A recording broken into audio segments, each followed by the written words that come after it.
안녕하세요. 저는 어려운 환경에서도 정말 열심히 살아왔다고 자신하는 40대 초반 남자입니다. 그런데 어떤 사람들은 자기한테 주어진 환경만 믿고 남을 무시하고 깔보는 사람도 있더라고요.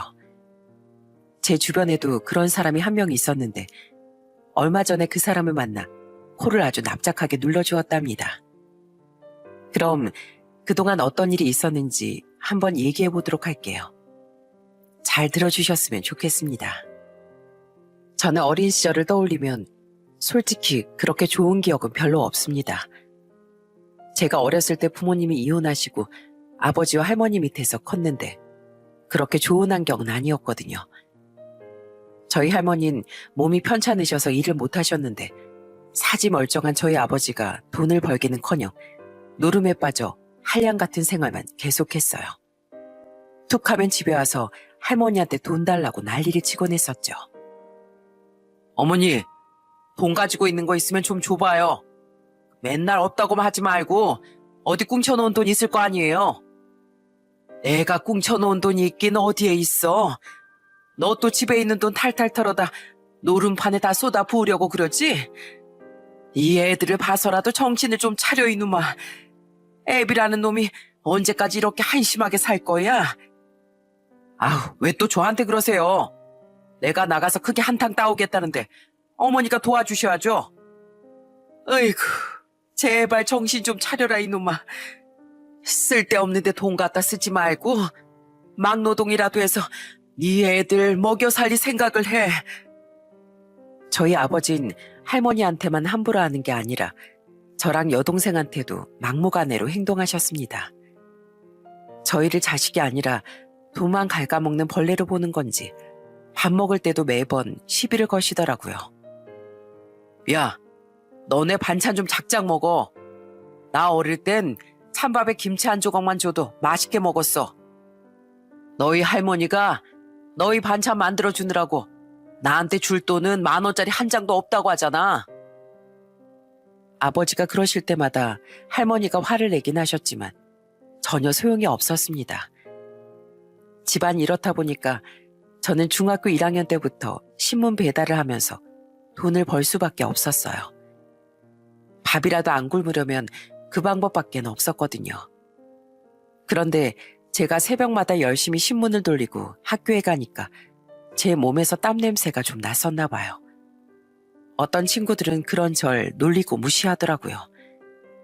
저희 반에 맨날 전교 1등만 하는 부잣집 아들 최상철이란 친구가 있었는데 걔가 저를 괴롭히는 주동자였습니다.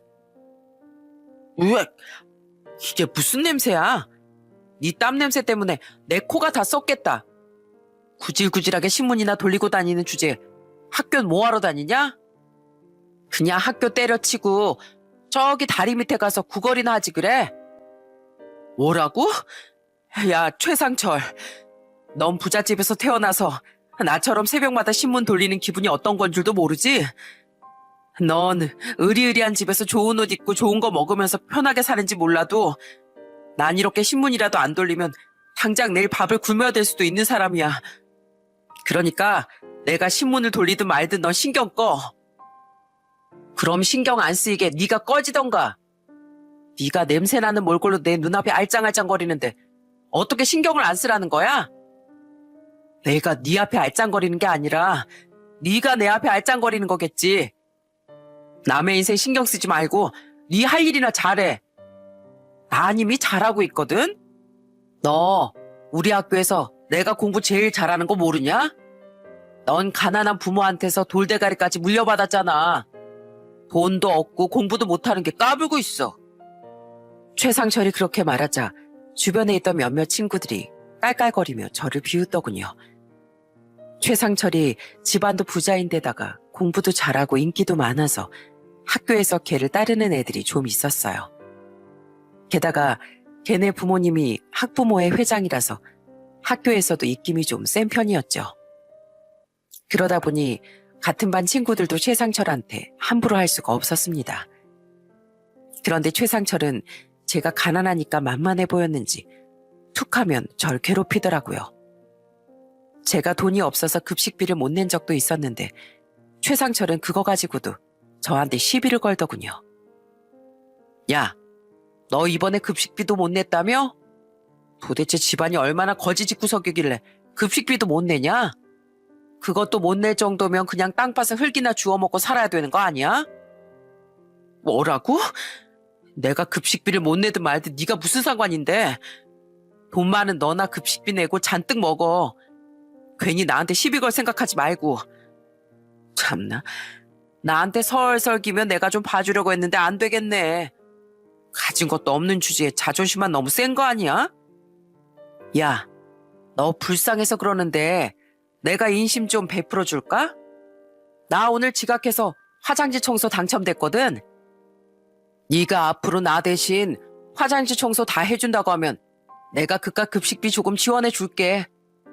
넌 돈 없으니까 그렇게 몸으로라도 때워야 될 거 아니야. 네가 지각했으면 네가 직접 화장지 청소해. 괜히 청소하기 싫으니까 급식비 핑계로 나한테 떠넘기는 거잖아. 청소하기 그렇게 싫으면 지각을 하지 말던가. 나도 지각하기 싫었는데 우리 엄마가 아침마다 이거 먹고 가라 저거 먹고 가라 하는데 어떡하냐 그럼? 난 가난한 너와는 달리 몇 끼니마다 엄마가 진수성찬을 차려줘서 다 먹으려면 오래 걸리거든.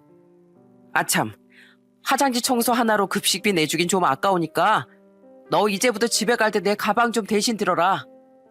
고귀하신 내가 이 무거운 책가방을 들고 다닐 순 없잖아. 고귀하긴 개뿔. 너 네가 잘난 줄 알지? 부모님 덕에 분수에도 맞지 않게 호요식하고 있으면서 지금처럼 남 깔볼 시간에 인성이나 더 갖출 생각해. 저는 너무 분한 마음에 씩씩거리며 그렇게 얘기했습니다. 하지만 최상철은 눈 하나 깜빡 안 하고 오히려 저를 비웃으면서 이렇게 얘기하더군요. 그래, 나 부모님 덕에 좋은 집에서 호의호식하면서 산다.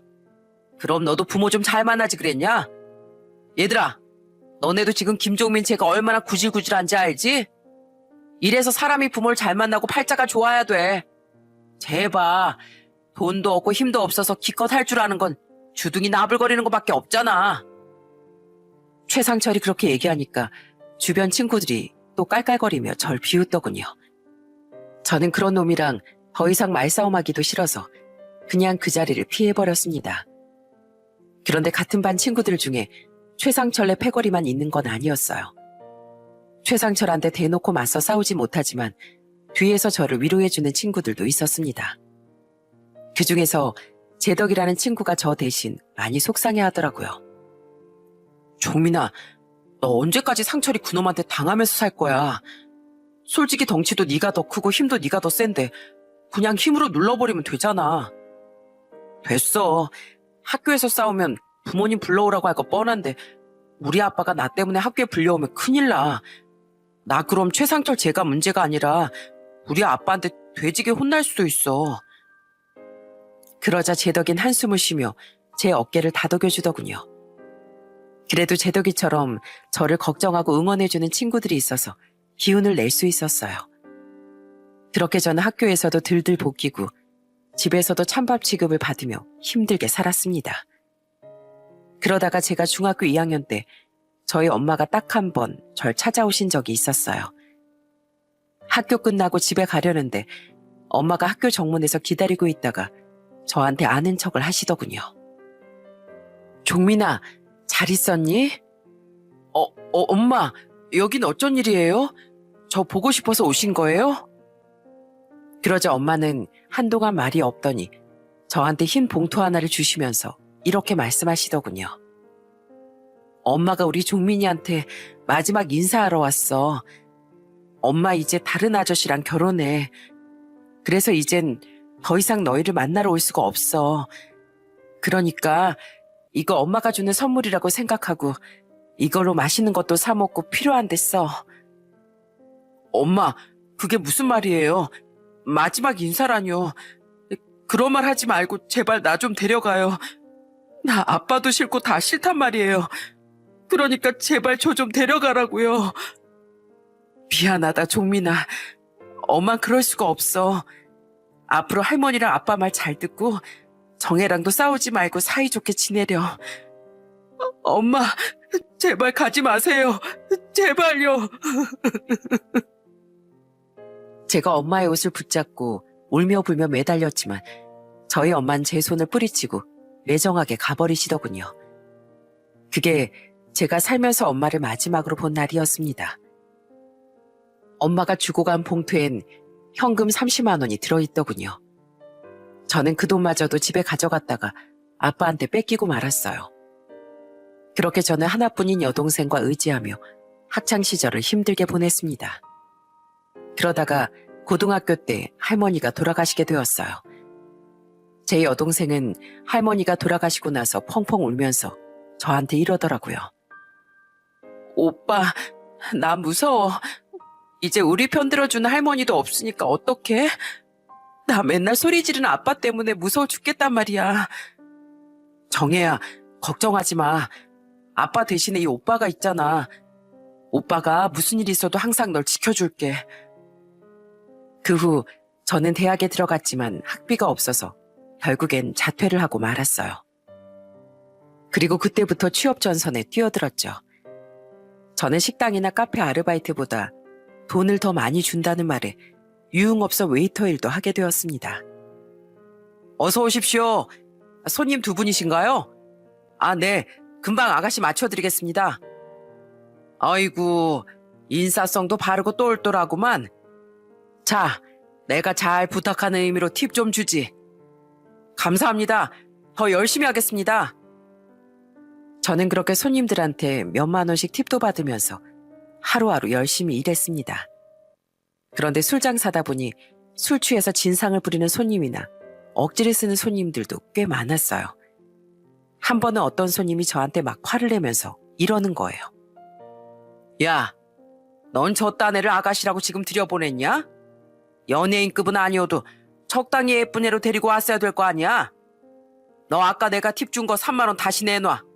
빨리 안 내놔?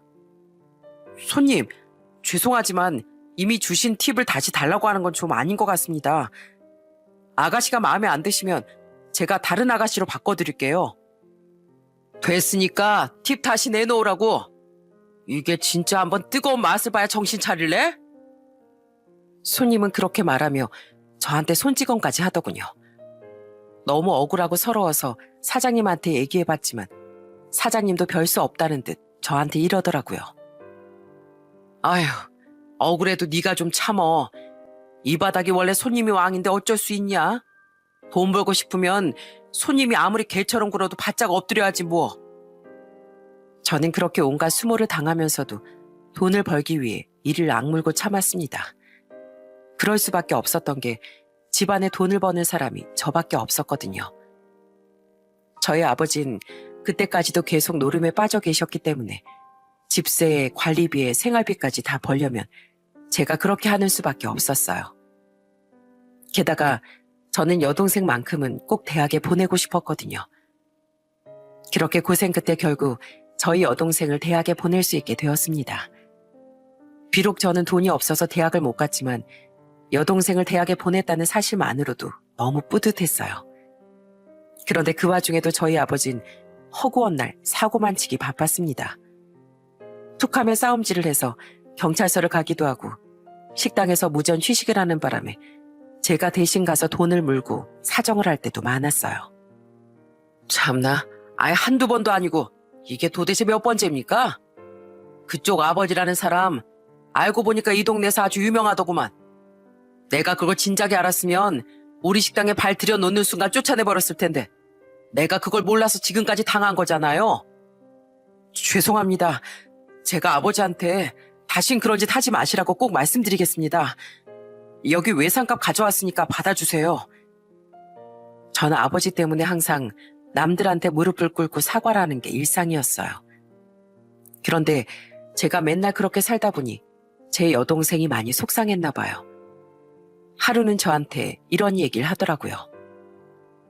오빠, 이제 아빠 뒤치다거리 그만하고 오빠도 오빠 꿈을 찾아.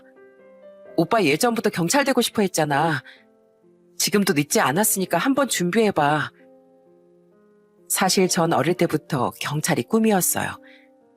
제가 경찰이 되고 싶은 이유는 딱 하나였습니다. 그건 바로 정의로운 사람이 되고 싶었기 때문이에요. 저는 정의롭지 않은 환경에서 태어났고 학교에서건 사회에서건 정의롭지 않은 일을 많이 겪으면서 살아왔습니다. 그래서 저처럼 힘들고 불우한 인생을 살았던 사람들을 지켜주고 나쁜 사람들을 잡고 싶었어요. 그래서 저는 동생의 말에 용기를 얻어 경찰 공무원 시험을 준비하기 시작했습니다. 그런데 저희 아버진 그것도 못마땅해 보였는지 저한테 이러시더군요. 야, 네가 무슨 경찰이야? 그런 거 공부할 시간에 가서 돈이나 벌어와. 남의 자식들은 돈 벌어다가 애비한테 용돈도 턱턱 준다는데 넌 자식으로서 도대체 하는 게 뭐야? 저는 순간 너무 화가 나서 아버지한테 이렇게 소리쳤어요. 아버지, 제발 그만 좀 하세요. 제가 여기서 아버지한테 뭘 어떻게 더 해야 하는데요? 아버지야말로 부모로서 저희한테 해주신 거나 있으세요? 맨날 집에 있는 돈 가져다가 사고치기만 하지. 저희한테 아버지 노릇 하신 적도 한 번도 없잖아요.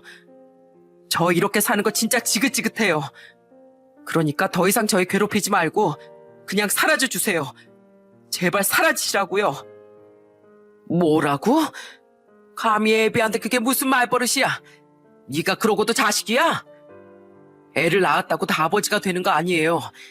아버지 같은 사람은 아버지라고 불릴 자격도 없다고요. 저 이렇게 사는 거 진짜 지쳐요. 제발 부탁이니까 저 좀 내버려 두세요. 저 좀 살려주시라고요. 저는 그렇게 아버지에게 울분을 토해내며 발악을 했습니다. 그리고 그 후에는 더 이상 아버지 뒤치다거리를 하지 않았어요. 저희 아버진 그렇게 술과 노름을 좋아하시더니 결국엔 제가 29살 때 간암으로 돌아가시고 말았습니다. 그래도 자식으로서 해야 할 도리이니 장례식을 치르긴 했지만 솔직히 눈물 한 방울도 안 나오더라고요. 저한테 아버진 아버지라고 부르기도 싫을 정도로 저를 힘들게 한 사람이었으니까요. 어떤 분들은 저를 불효자식으로 생각하실 수도 있지만 아마 겪어보지 않은 분들은 모르실 거예요. 그렇게 저는 아버지가 돌아가신 후 드디어 자유를 찾게 되었습니다. 그리고 얼마 후 좋은 일도 생기게 되었어요. 제가 드디어 경찰 공무원에 합격하게 되었거든요. 제 여동생은 제 손을 잡고 눈물을 펑펑 흘리면서 이렇게 얘기하더군요. 오빠, 정말 잘했어. 난 오빠가 꼭 합격할 줄 알았어. 오빠처럼 좋은 사람은 정말 좋은 경찰관이 될 거야. 고맙다, 정혜야. 이게 다 옆에서 응원해준 네 덕분이야. 그때까지도 계속 연락을 하고 살던 제 친구 제덕이도 저를 많이 축하해 주더군요. 그렇게 저는 힘든 10대와 20대를 지나 20대 막바지에 꿈을 이룰 수 있게 되었습니다. 그렇게 저는 경찰관으로서의 삶을 시작하게 되었어요. 경찰로 근무하는 하루하루가 너무 뿌듯하고 좋더군요. 그런데 시간이 흘러 제가 30대 초반이 되었을 때 제 평생 잊지 못할 사건이 하나 일어났어요. 동료랑 같이 순찰을 돌다가 저 앞에서 어떤 여자가 힘없이 비틀거리는 걸 발견한 거예요. 이상하다고 생각한 그 순간 그 여자가 바닥에 풀썩 쓰러지고 말았습니다. 저는 바로 달려가서 여자한테 말을 걸었어요. 저기요, 괜찮으세요? 정신 좀 차려보세요. 하지만 여자는 의식이 없었습니다. 저는 순간 근처에 병원 응급실이 있다는 걸 떠올렸어요. 119를 부르는 것보다 경찰차에 태우고 병원에 데리고 가는 게 더 빠를 것 같더군요. 그래서 저는 쓰러진 그 여자를 경찰차에 태운 후 병원으로 가는 내내 그 좁은 경찰차 안에서 심폐소생술을 계속했습니다. 너무 힘들어서 땀이 비 오듯이 흘렀지만 사람을 살려야 된다는 사명감에 제가 할 수 있는 최선의 노력을 했어요. 그리고 병원에 도착하기 직전 여자가 기적적으로 의식을 차리더군요. 그렇게 무사히 그 여자를 병원에 데려다 줬는데 의사가 저한테 이렇게 얘기하더라고요. 환자분이 평소에 저혈압이 심해서 저혈압 쇼크로 쓰러지신 겁니다. 한 번쯤 들어보셨겠지만 원래 고혈압보다도 저혈압이 더 위험한 거예요. 하마터면 목숨을 잃을 뻔했는데 경찰분께서 제때 응급처치를 잘하신 덕분에 이렇게 살 수 있었던 겁니다. 그러자 그 여잔 다 죽어가는 목소리로 저한테 이렇게 얘기하더군요. 고맙습니다. 아까 갑자기 눈앞이 하얘지다가 정신을 잃었는데 제가 길바닥에 그렇게 쓰러지게 될 줄은 몰랐어요. 제가 어떻게 보답을 해드려야 할지 모르겠네요. 아닙니다. 전 당연히 해야 될 일을 했을 뿐이에요. 그래도 안정을 취하면 괜찮다고 하니까 다행이네요. 그날 사람 한 명을 살렸다는 사실에 저도 모르게 마음이 벅차오르더군요.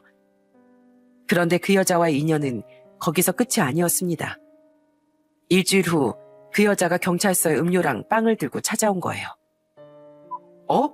그때 쓰러지셨던 그분 아니세요? 네, 맞아요. 그때 너무 감사해서 뭐라도 보답을 해드리고 싶어서 이렇게 찾아왔어요. 다들 고생하고 계시는데 시원하게 음료수랑 빵 좀 드셔보세요.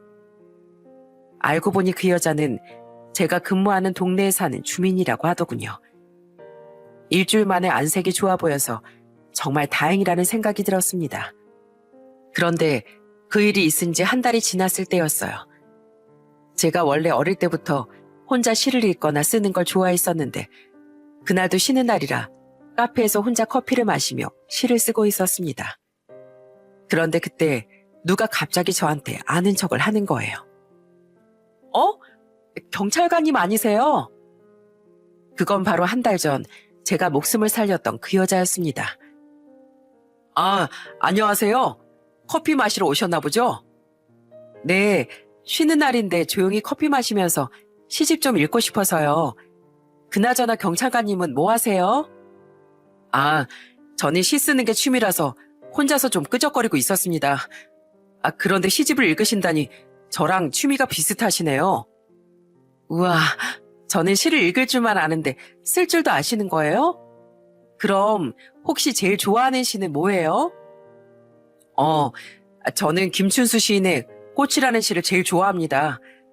내가 그의 이름을 불러주기 전엔 그는 다만 하나의 몸짓에 지나지 않았다. 라는 시 들어보셨죠? 어머, 저도 그 시를 제일 좋아하는데 어쩜 저랑 이렇게 취향이 비슷하세요. 진짜 신기하다. 그날 전 그 여자와 카페에서 한동안 얘기를 나누고 처음으로 식사도 같이 하게 되었습니다. 그렇게 점점 자주 만나다 보니 결국엔 연인 사이가 되었고 결혼도 약속하게 되었어요. 아내는 대기업에 다닌다고 하더라고요. 그런데 문제는 결혼 허락을 받으러 예비처가에 갔을 때 발생했습니다. 저는 아내가 평소에 수수하게 하고 다녀서 몰랐는데 알고 보니까 예비 장인이 사업체를 운영하시고 집안이 엄청 잘 살더라고요. 예비 처가가 68평짜리 아파트였는데 저는 세상에 그렇게 되걸같이 으리으리한 아파트는 처음 봤습니다. 그런데 그에 비해 저는 가진 것도 없고 보잘것없는 사람이었어요. 그러다 보니 예비 장인께서 제 결혼을 반대하시더군요. 자네한테 미안하지만 이 결혼은 절대 안 되네. 자넨 부모님도 안 계시고 가진 재산도 없다고 했지. 나 우리 소라 그런 고생길에 들여보낼 생각 추호도 없네. 그러니까 이 결혼은 없던 걸로 하고 그만 돌아가게. 아버님, 저 비록 가진 건 없지만 소라를 위하는 마음만큼은 진심입니다. 제가 더 고생하는 한이 있어도 우리 소라를 힘들게 하진 않을 테니까 제발 한 번만 절 믿어주십시오. 글쎄, 안 된대도 그러네. 결혼이 무슨 애들 장난인 줄 알아? 사람들이 괜히 조건 따져가면서 결혼하는 줄 아냐고. 난 이 결혼 절대 반대니까 그만 물러가게. 그 이후에도 제가 몇 번이나 더 찾아가서 허락해달라고 빌었지만 매번 퇴짜를 맞기 일쑤였어요. 물론 저도 예비 장인 장모님의 마음을 이해 못하는 건 아니었어요. 그렇게 부유한 집안에서 대기업까지 다니는 딸내미를 좋은 곳에 시집 보내고 싶은 게 당연한 부모의 마음이겠죠. 하지만 저는 아내를 절대 포기하고 싶은 생각이 없었습니다. 그래서 마지막이라는 생각으로 예비 장인 장모님께 장문의 편지를 썼어요. 그 편지 내용은 바로 이랬습니다. 아버님, 어머님, 제가 사윗감으로서 모자란 점이 많고 마음에 안 드신다는 건 충분히 이해합니다. 하지만 딱 한 번만 겉모습이 아닌 제 내면을 봐주시면 안 될까요? 저 어릴 때 부모님 이혼하시고 노름에 빠진 아버지와 편찮으신 할머니 밑에서 정말 힘들게 컸습니다. 중학교 때부터 신문 배달 일을 시작했고 학교에서 친구들한테도 가난하다고 무시를 많이 받았지만 한 번도 좌절하지 않았어요. 제가 마음이 약했더라면 아마 이렇게 이악 물고 경찰관이 될 일도 없었을 겁니다. 저 성인이 되어서도 하나뿐인 제 여동생 대학에 보내기 위해 안 해본 일 없이 다 해봤습니다.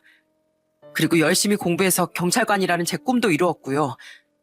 비록 제가 가진 건 없지만 열심히 살려는 의지와 생활력 하나만큼은 자신 있습니다. 돈은 없다가도 생기고 또 있다가도 없어지는 게 인지상정이지 않습니까? 저는 지금 제 재력과 환경보다는 저의 굳은 의지와 마음이 저의 재산이라고 생각합니다. 이 편지를 보시고서도 제가 마음에 안 드신다면 깨끗이 포기하고 물러나겠습니다. 그러니까 부디 한 번만 더 생각해 주십시오. 저는 그 편지를 가지고 마지막으로 예비 처가에 찾아갔어요. 그러자 예비 장인어른이 저를 보고 소리를 치시더군요. 아유, 우리 딸이랑 결혼 못 시킨다니까 왜 또 왔어? 더 얘기할 필요도 없으니까 당장 돌아가겠나? 그러자 이번엔 저희 아내까지 눈물을 뚝뚝 흘리면서 예비 장인 장모님께 애원을 하더군요. 아빠, 엄마, 이 사람 제 목숨을 살려준 사람이에요. 자라온 배경이랑 갖고 있는 재산이 뭐가 그렇게 중요해요. 내 인생을 구해준 사람인데 여기서 더 볼 게 뭐가 있냐고요. 그러니까 제발 우리 결혼 좀 허락해 주세요. 저 오빠 아니면 안 된단 말이에요. 너 조용히 하지 못해? 한 번 안 되면 안 되는 거지. 이게 떼쓴다고 될 일이야? 그 모습을 지켜보고 있던 저는 예비 장인어른께 가져간 편지를 드리며 이렇게 말했습니다. 아버님, 오늘은 제가 그냥 돌아갈 테니 그 편지 한 번만 읽어주세요. 제 마지막 부탁입니다. 그러자 예비 장인어른은 어쩔 수 없이 편지를 받으시고선 저한테 가보라고 하시더군요. 그래서 저는 조용히 자리에서 일어나 집으로 돌아왔어요. 솔직히 예비 장인 장모님께 진심을 다해 편지를 쓰긴 했지만 제 진심이 전해질 거라고 큰 기대는 하지 않았습니다. 하지만 정말 감사하게도 예비 장인 장모님께서 드디어 제 진심을 알아주시더군요.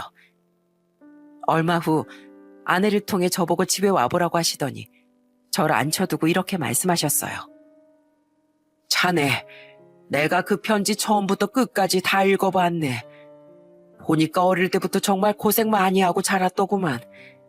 그 편지를 보니 나 어릴 때 생각이 나서 차마 자네를 매정하게 내치지 못하겠더라고.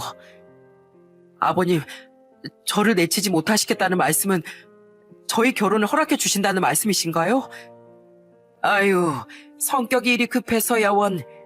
일단 내 얘기부터 들어보게. 사실 나도 자네처럼 어릴 때 엄청 가난하게 살았어.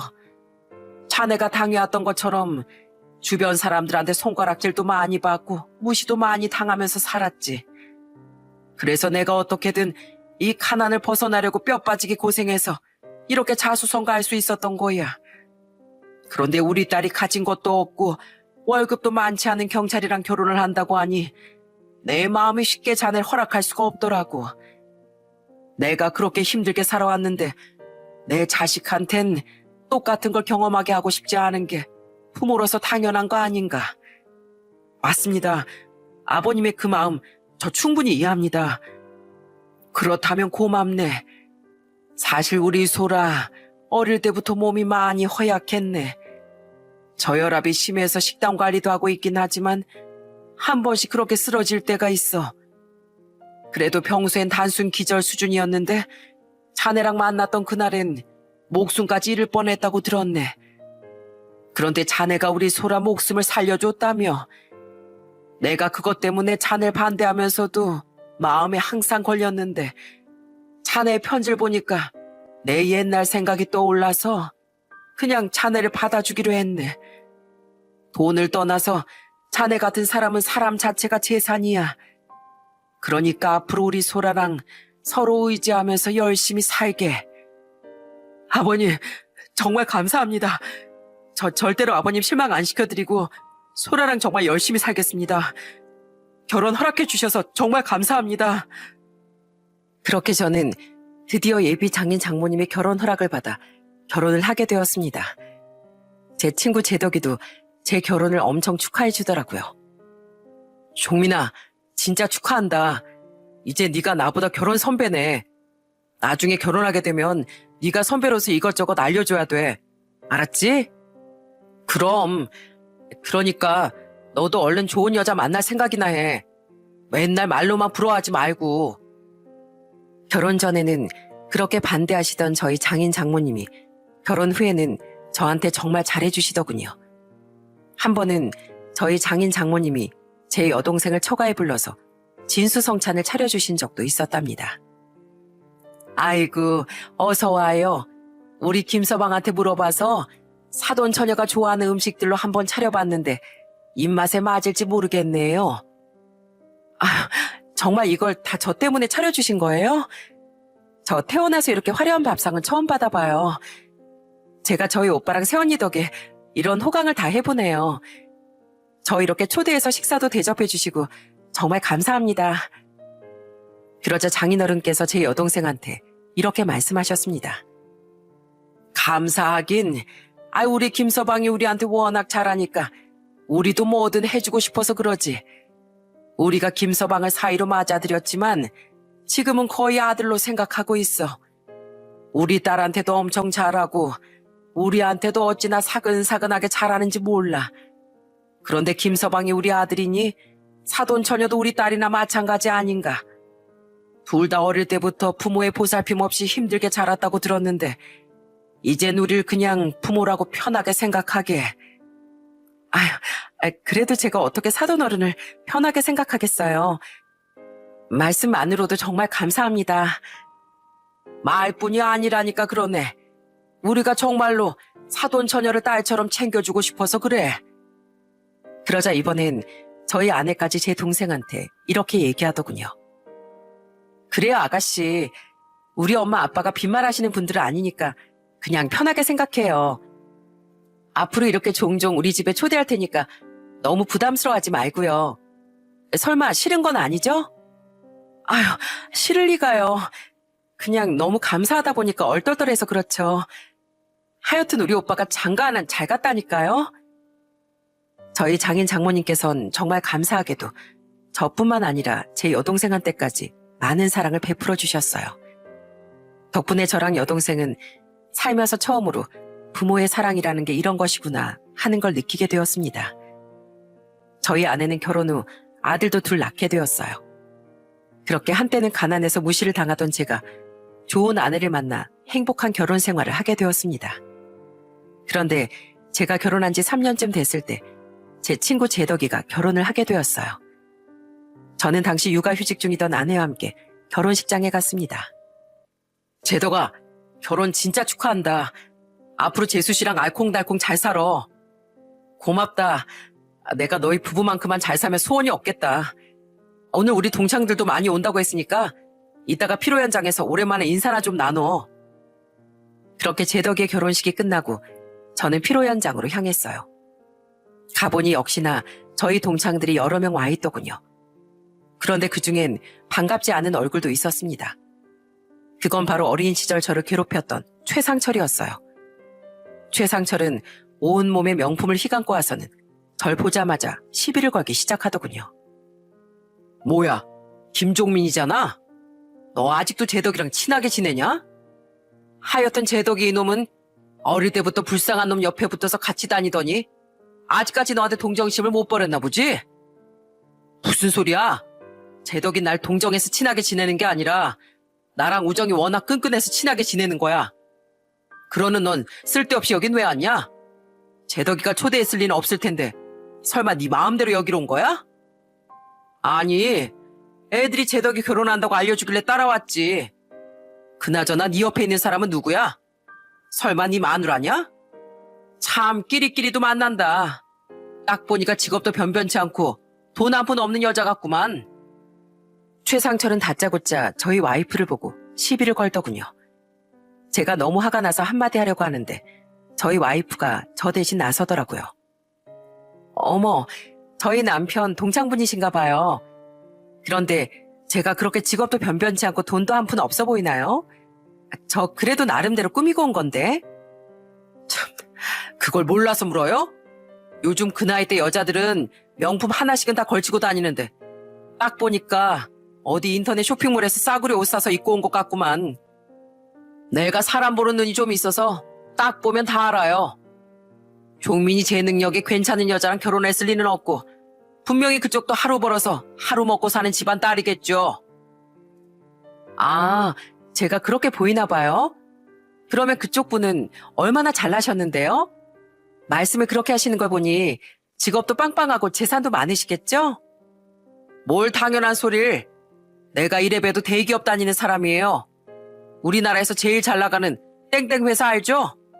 내가 거기 정직원이라고요. 종민이 수준이나 되니까 그쪽 같은 여자를 만나지. 솔직히 나 같은 대기업 직장인은 거들떠도 안 볼 수준이거든요. 나한테 한 번만 만나달라고 졸졸 따라다니는 여자가 몇인 줄이나 알아요? 이게 바로 땡땡 회사 정직원 수준이에요. 아시겠어요? 정말 뜻밖에도 최상철의 입에서 나온 회사 이름은 저희 아내가 다니고 있는 회사 이름이었습니다. 그러자 저희 아내는 피식 웃으며 최상철한테 이렇게 얘기하더군요. 그 회사 저도 다니는 회사인데 혹시 어느 부서에 다니세요? 제가 저희 회사 인사과장님이랑 친한데 이름만 딱 말하면 어느 부서에서 몇 년 근무했는지 바로 나오거든요. 여보, 저 친구분 이름이 뭐야? 내가 우리 인사과장님한테 전화해서 한번 물어보게. 요즘에 대기업 다닌다고 사칭하는 사람이 있다고 하더라고. 그러자 최상철은 갑자기 얼굴이 새파랗게 질리더니 말까지 더듬으며 이렇게 얘기하더군요. 아니, 친구 사이에 뭘 직장까지 정확하게 따지고 그럽니까? 그쪽이 먼저 직장 따지시지 않았나요? 저보고 직업도 변변치 않고 돈도 한 푼 없어 보인다면서요. 그래서 확실하게 따지자고 얘기한 건데 뭐 잘못됐나요? 그런데 그때였어요. 옆에 있던 다른 친구들이 최상철한테 한마디씩 하기 시작하더군요. 야, 너 그만 좀 해. 도대체 언제까지 허세 부리면서 살 거야? 너 땡땡 회사 정직원이 아니라 그 회사 하청업체 다니잖아. 그래, 한두 살도 먹은 어린애도 아니고 나이 먹었으면 제발 철 좀 들어라. 너 괜히 종민이가 결혼해서 와이프랑 같이 온 거 보니까 배 아파서 그렇지? 그러게 한 번 결혼했으면 똑바로 좀 살지. 바람을 피우긴 왜 피우냐? 지가 바람 피워서 이혼당해놓고 괜히 부러우니까 저러고 있어. 알고 보니 최상철은 대기업에 다니는 것도 아니었고 이혼 경력도 한 번 있는 것 같더군요. 그런데 친구들이 그렇게 진실을 말해주니까 얼굴이 시뻘개져서는 이러더군요. 야, 너희들 그런 얘기를 하면 어떡해. 내가 지금은 대기업 하청업체 다니지만 마음만 먹으면 바로 대기업 들어갈 수 있거든? 내가 귀찮아서 안 하는 거지 못해서 안 하는 게 아니야. 그리고 이혼 한 번 한 게 어때서? 이혼 한 번 해본 것도 인생의 중요한 경험이야. 알아? 그러자 이번엔 저희 아내가 피식 웃으면서 최상철한테 이렇게 얘기하더군요. 아, 저랑 우리 그 일을 엄청 무시하시길래 진짜 대단하신 분인 줄 알았는데 그것도 아니었네요. 하청업체 다니면서 대기업 정직원인 척 거짓말하는 거 창피하지도 않으세요? 그리고 사람이 하지 말아야 될 짓이라는 게 있지. 바람 피워서 이혼당한 건 좀 너무했다. 그런 걸 보고 사람들이 재활용도 불가능한 쓰레기라고 하는 거예요. 참나, 그러는 그쪽 남편이야말로 가난한 집에서 태어나서 쥐뿔도 없는 거지거든요? 우리 남편이 왜 거지예요? 지금 직장 생활도 열심히 하고 있고 저랑 결혼해서 예쁜 아들도 둘이나 있는데 도대체 뭐가 거지라는 거죠? 그리고 제가 봤을 땐 저희 남편이 아니라 그쪽이야말로 거지인 것 같은데요. 암만 명품으로 치장하면 뭐해요? 마음이 가난한데. 안 그래요? 뭐라고요? 지금 나보고 마음이 가난하다고요? 그래요. 아무 이유도 없이 남을 무시하고 거짓말로 똘똘 뭉친 걸 보니 마음이 가난해도 너무 가난하네요. 그러는 그쪽이랑은 달리 저희 남편은 세상에서 둘도 없는 좋은 사람이거든요. 어릴 때부터 어려운 형편에서 자라긴 했지만 가족들을 위해서 희생도 마다하지 않고 열심히 일했던 사람이에요. 그리고 길가에서 쓰러져서 목숨을 잃을 뻔한 절 구해주기까지 했다고요. 당신같이 인성 더러운 사람하고는 급이 다르다고요, 급이. 뭐? 급이 달라? 야, 너 말 다 했어? 너 내가 여자라고 봐주는 거 없어? 어디 지방울만한 게 까불고 있어? 최상철은 그렇게 얘기하며 저희 아내한테 손가락질까지 하더군요. 저는 도저히 참을 수가 없어서 자리에서 벌떡 일어나 최상철한테 이렇게 얘기했습니다. 야, 너야말로 까불지 마. 너 지금 재덕이 결혼식에 와서 이게 무슨 행패야? 너 나이 먹곤 그 더러운 인성 좀 고칠 줄 알았는데 아직도 정신연령이 중학생에 머물러 있는 거야? 여기가 네가 왕처럼 군림하던 그 중학교 교실인 줄 아냐고? 아, 뭐 어쩌라고? 거지 집구석에서 태어난 흙수저 주제.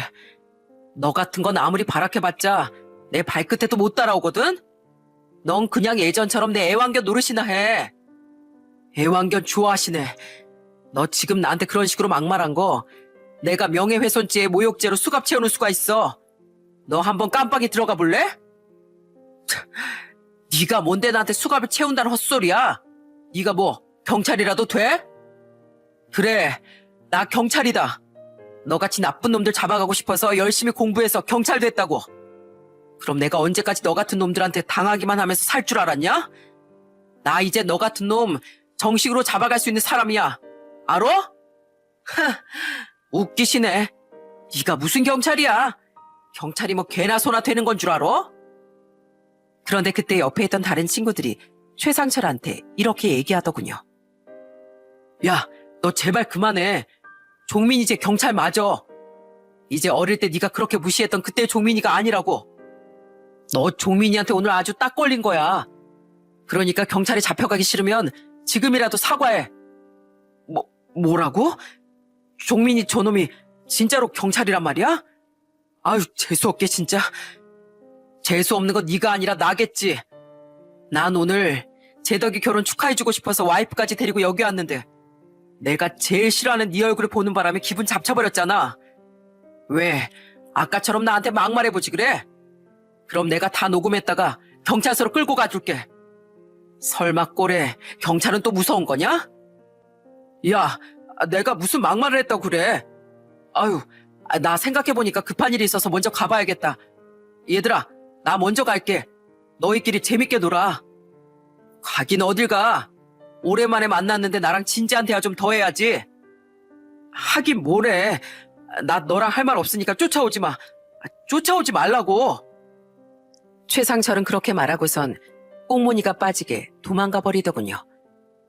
나중에 그 자리에 있던 친구들한테 얘기를 들어보니 걔네 집에 옛날엔 잘 살다가 어느 순간 폭삭 망해버렸대요. 그런데도 겉으로는 잘난 척, 있는 척 하느라고 아직도 그러고 다닌다고 하더라고요. 그날도 아무도 초대도 안 했는데 자기 혼자 와서 그렇게 깽판을 치고 간 거였답니다. 그날 저는 집에 돌아가면서 저희 아내한테 이렇게 물어봤어요. 여보, 그런데 진짜로 인사과장이랑 친해? 나 아까 당신이 인사과장한테 전화해서 물어본다고 해서 깜짝 놀랐잖아. 친하기는 뭐가 친해. 우리 회사에 사람이 몇 명인데 내가 인사과장님이랑 친한 사이일 리가 없지. 그냥 내가 딱 보니까 그놈이 거짓말하는 것 같더라고. 그래서 슬쩍 한번 떠봤는데 역시나 한 번에 낚여버렸네. 아이고, 하여튼 당신도 참. 난 또 진짜인 줄 알았잖아. 그런데 아까 그렇게 나 대신 맞서 싸워줘서 정말 고마웠어. 나 어릴 때 걔 때문에 진짜 스트레스 많이 받았거든. 굳이 자세히 말 안 해줘도 몇 마디 나눠보니까 딱 알겠더라. 원래 어릴 때 그런 애들 한 명씩 있었잖아. 그래도 성인 됐으면 정신을 좀 차려야지. 유치하게 그게 뭐야? 그런 놈은 당신 같은 사람 보고 좀 반성하고 본받아야 돼. 같은 동창인데 어떻게 이렇게 인성이 다를 수가 있냐고. 그날 저는 아내 덕분에 얼마나 속이 시원했는지 모릅니다. 어릴 때 무시당했던 그 세월이 한꺼번에 씻겨 나가는 듯한 기분이었어요. 그 후 저희 부부는 그때 일은 더 이상 신경 쓰지 않고 오순도순 잘 지냈답니다. 그리고 그 일이 있은 지 몇 달 뒤에 저희 여동생이 결혼을 하게 되었어요. 그런데 정말 감사하게도 저희 장인어른께서 저희 여동생의 혼수까지 다 해주셨답니다.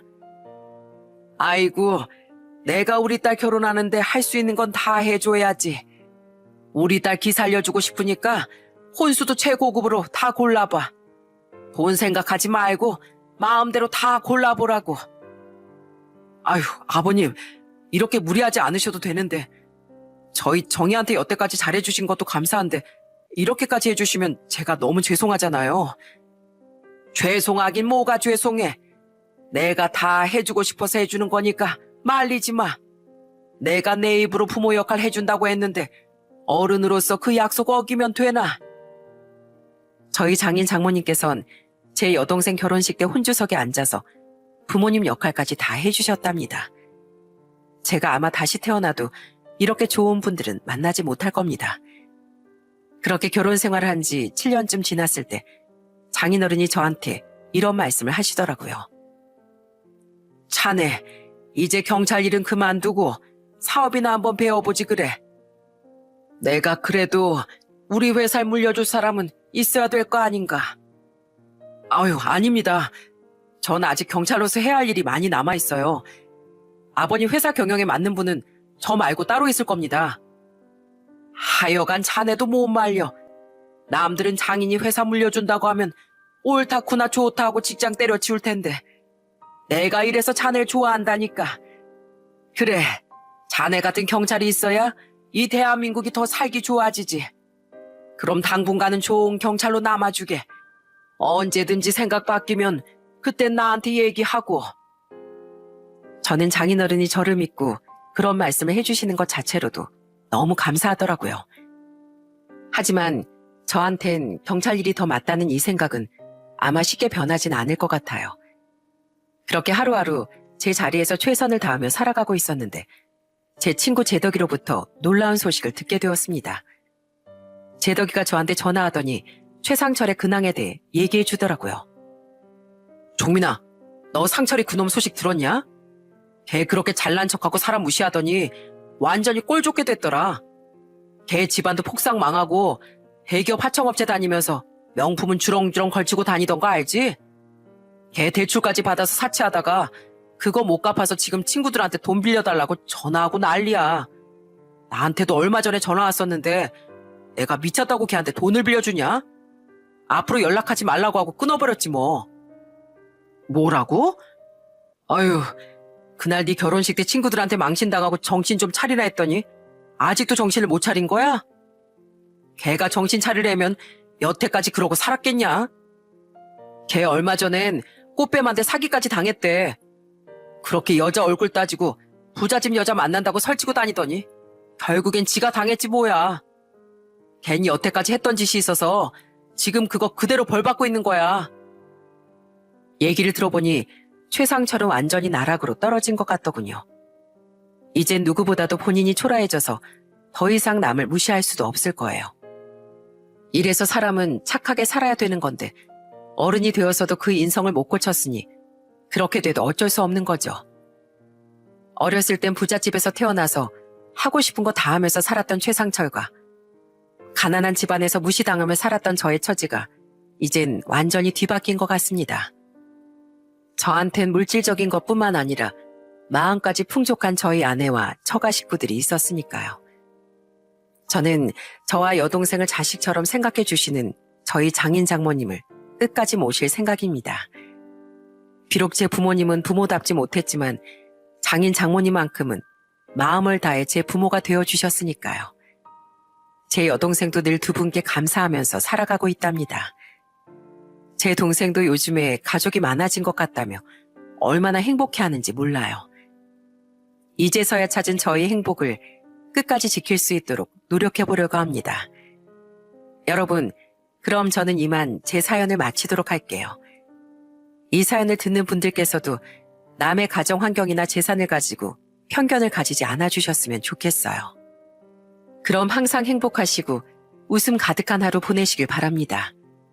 들어주셔서 감사합니다.